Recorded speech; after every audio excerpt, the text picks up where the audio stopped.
जब मेरी किताब प्रकाशित हुई तब समर्पण में मैंने कुछ लिखा था, वो 4 लाइनें पढ़ रहा हूँ। लिखने की प्रेरणा मुझे मेरे पिताजी से मिली, जो एक अच्छे पाठक थे। वे हिंदी और गुजराती में पढ़ते रहते थे। तब मेरी उम्र 13-14 साल की रही होगी। उन्हें पढ़ता देखकर मेरे बाल मन में अक्सर ये सवाल उठता था कि पिताजी इतनी मोटी-मोटी किताबें कैसे पढ़ लेते होंगे और क्यों पढ़ते होंगे? चूँकि मैं छोटा था, सो इन सवालों को मन में दबाए रखता था। वक्त गुजरता गया। बीते वक्त के साथ पिताजी की किताबों का खजाना भी बढ़ता गया। 16-17 साल का होते होते किताबों का मुझसे भी नाता बन गया।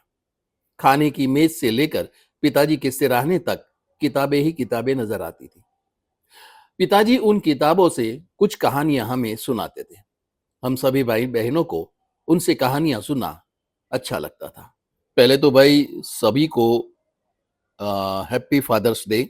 एक पिता अपने बच्चों को कैसी शिक्षा देता है और कितना चिंतित रहता है, ये मैं पंकज त्रिपाठी जी से थोड़ा सीखना चाहता हूँ। मैं समाज में कुछ देखता हूँ और मुझे जो अच्छा लगता है उस पर मैं बातें करता हूँ और ज़्यादातर मेरी बातें आप लोगों को अच्छी लगती है, इसलिए मैं ये बातें करते जाता हूँ। कल मैं बहुत परेशान था क्योंकि बारिश भी नहीं आती है, तो वो थोड़ा गर्मी वाला सीजन है, तो वो मुझे पसंद नहीं है।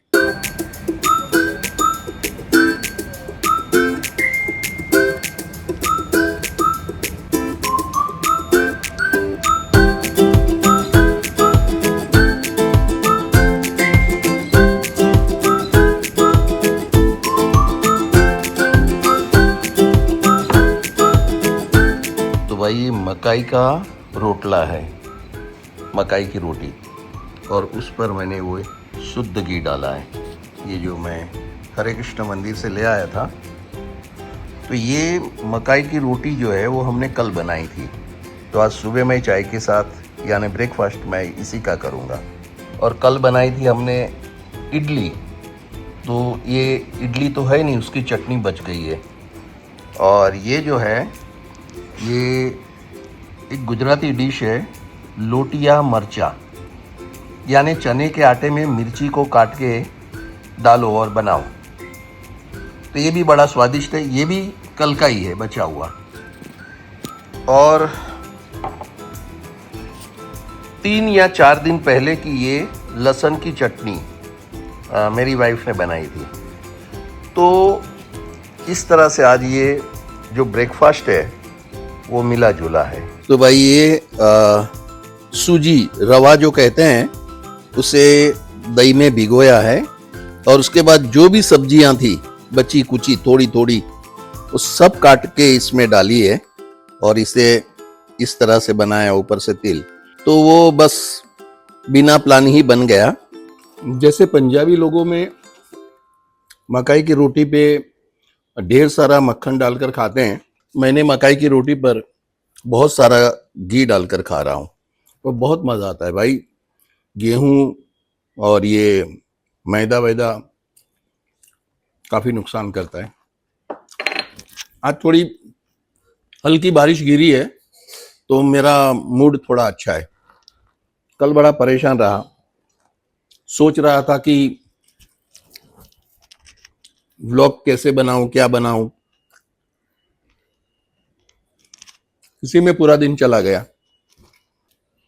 कल मैं काफ़ी बोर हो रहा था तो मैंने कुछ पॉडकास्ट देखे और उससे मैं थोड़ा रिचार्ज हुआ, और उस बारे में थोड़ी बातें करूंगा मैं आपके साथ। तो जिस ब्लॉग से मैं प्रभावित हुआ वो एक ये है, विशाल जेठवा। विशाल जेठवा जिस मकाम पर है वो उसका हक है, क्योंकि उसने अपने पॉडकास्ट में आ, इतना संघर्ष दिखाया है।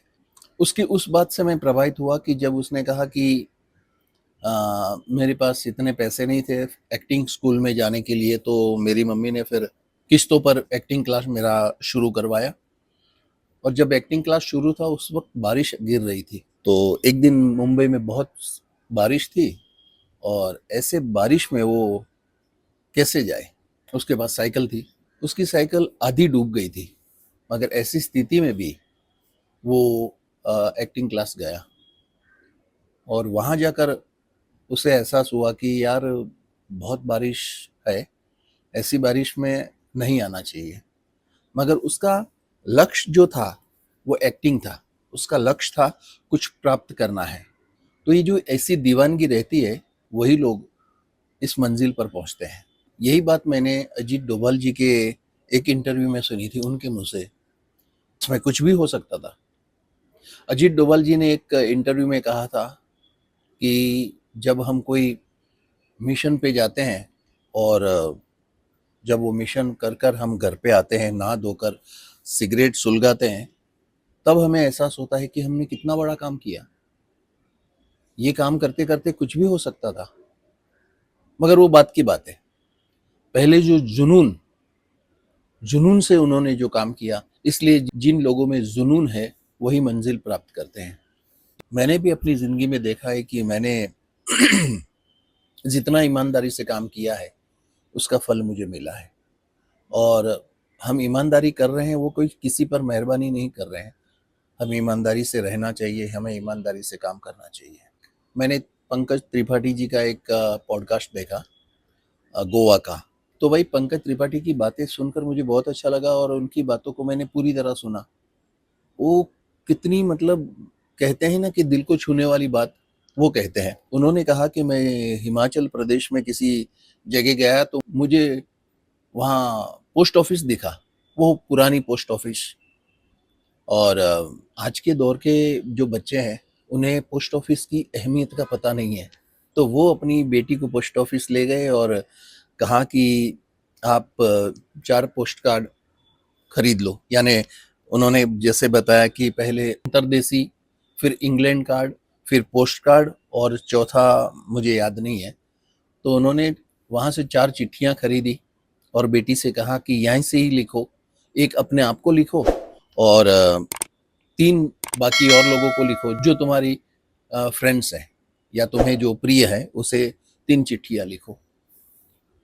और चिट्ठी लिखकर वो जो पोस्ट बॉक्स होता है उसमें चिट्ठी डाली। क्योंकि पोस्ट ऑफिस की बातों से मैं इतना प्रभावित हो गया कि मैं अभी कुछ महीनों पहले बांद्रा गया था। तो बांद्रा में किसी गली पर हम खड़े थे, मैं और एक मेरा दोस्त था और हम किसी का इंतज़ार कर रहे थे। तो वहाँ मैंने पोस्ट का डिब्बा देखा, तो उसको मैं देखता ही रहा और फिर मैंने कुछ उसका वीडियो भी बनाया था और इंस्टाग्राम पर मैंने डाला था। तो मुझे बहुत अच्छा लगा। तो इस तरह की जो पुरानी चीज़ें हैं, आज भी हम कोई कैफ़े में जाते हैं तो वो रेट्रो लुक देने के लिए आज भी वो पोस्ट के डिब्बे जो हैं पुराने, उसको लटका के रखते हैं, पुराने टेलीफोन।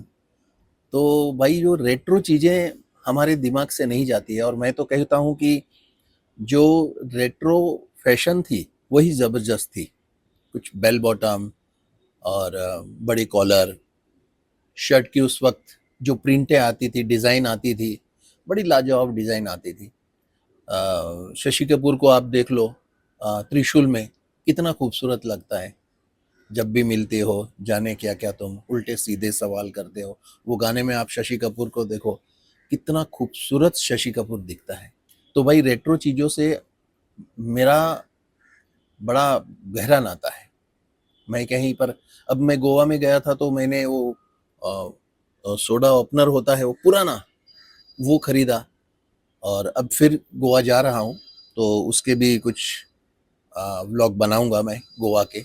और गोवा के जब विला देखता हूँ तो मैं बस मंत्रमुग्ध हो जाता हूँ। मुझे बहुत अच्छे लगते हैं ऐसे विला, जो पुराने विला। और ये तो कभी विला के बारे में भी बात करेंगे गोवा के। मुझे बहुत अच्छा लगता है। दूसरी, पंकज जी के पॉडकास्ट में मैंने एक चीज़ नोटिस की कि पंकज जी ही हैं जो ग्रेटिट्यूड पे बात कर रहे हैं। उन्होंने कहा कि बिहार का जो छठ का त्यौहार है उसका क्या मतलब है। खैर हमें भी इतना मतलब नहीं था। वो जो पानी में खड़े रहते हैं सुपड़ा में लेके, सूप जो होता है, तो पंकज जी ने बहुत अच्छी तरह से बताया कि सूरज और पानी, इन दोनों का थैंक्स कहने के लिए, धन्यवाद करने के लिए ये पर्व है, ये त्यौहार है। और उस त्यौहार में मतलब जो प्रसाद होता है वो कोई काजू कतरी और पेड़ा ये नहीं होता है। दूसरी बात, बहुत से फ्रेंड्स लिखते हैं कि रोज व्लॉग डालो। अब ये तो पॉसिबल नहीं है क्योंकि मेरे पास ऐसा कोई सब्जेक्ट नहीं है। मैं खुद ही शूट करता हूँ, खुद ही सब्जेक्ट ढूँढता हूँ। वैसे तो मैंने आपको बता ही दिया है कि थार रॉक्स मेरी आ रही है। वैसे मेरे पास पहले शुरुआत में, मेरे पास नहीं, मुझे हर्ष ने दिया था सेंट्रो। हमने सेकेंड हैंड ली थी, तो करीब 1 साल मैंने वो यूज़ किया और उसके बाद मैंने वो बेच दी। तभी हम चारकोप में रहते थे और उसके बाद तो मैंने एक और कोई मारुति की ली थी छोटी सी गाड़ी, तो वो भी कोई मज़ा नहीं आया, उसको भी बेच दिया। और उसके बाद हर्ष ने आ, जब मर्सिडीज ली तो उसकी जो ऑडी थी रेड कलर की, आ, वो गाड़ी उसने मुझे दी और वो गाड़ी मैंने करीब 3 साल तक चलाई। चलाई यानी बहुत कुछ नहीं, कहीं मुंबई में ही गए तो उसको यूज़ करता था। मैं गाड़ी को मेंटेन तो रखता था, मेरी ये आदत है, गाड़ियों को मैं मेंटेन रखता हूँ। फिर एक दिन उसने कहा कि अब इसको भी बेच दो क्योंकि नहीं तो फिर इसकी कुछ भी कीमत नहीं आएगी। और जब बेची तब भी कोई खास कुछ भी कीमत नहीं आई, मगर ठीक है, वो पुरानी चीज़ हो गई थी। उसके बाद मुझे गाड़ी लेनी थी, मगर मैं इतना सोचता था कि कौन सी गाड़ी लूँ।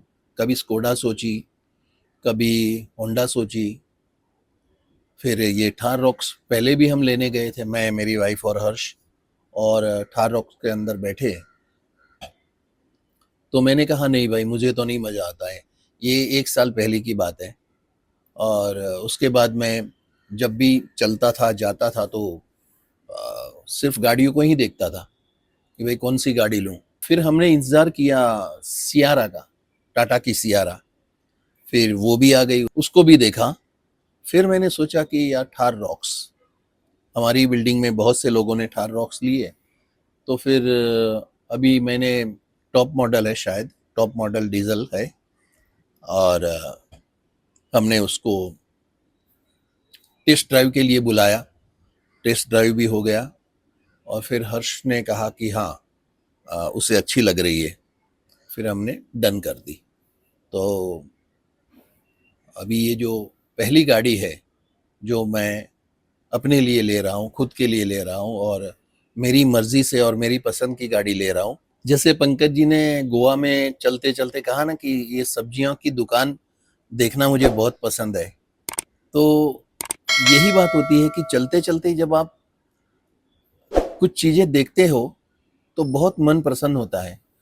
यही बात हर्ष के पॉडकास्ट में विपुल अमृतलाल शाह ने कही थी कि वो घर से ऑफिस पैदल जाते हैं और चलते वक्त बहुत सी दुकानें देखते देखते जाते हैं, लोगों को देखते देखते जाते हैं, तो वो एक आदमी क्रिएटिव बनते जाता है।